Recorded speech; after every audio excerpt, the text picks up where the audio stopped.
Now, and the High Court has ordered the scrutiny and tallying of votes in select polling stations in the Embu governor's election last year. Governor Martin Mambora was declared the winner with 97,760 votes, with former Senator Lenny Kivuti coming in second with close votes of 96,775 votes. Kivuti rejected the results and filed a petition claiming the election was marred by irregularities and malpractices. While delivering his ruling, Justice Musyoka said his verdict was based on the grounds that at the time the Independent Electoral and Boundaries Commission, that is IEBC, announced the results. Wambora had defeated Kivuti by 985 votes.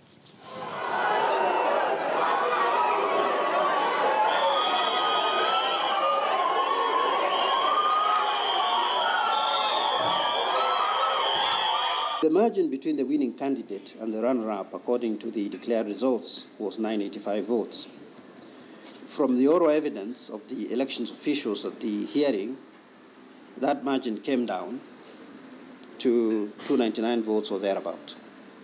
Guided by the law on the recount and scrutiny in cases where the margin of difference between the result of the declared winner and the runner-up is very close or narrow or small, as stated in such cases as Charles Ongondo Were, Joseph Oyubi Magwanga, Richard Kalembe Ndile, and Hassan Ali Joho, it is my finding that there is sufficient basis for ordering a scrutiny and recount in the polling stations set out.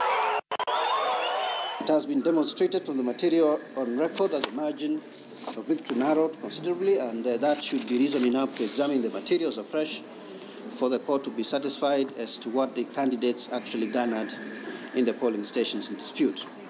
The judgment we got today on the application of recount and scrutiny was straight to the point.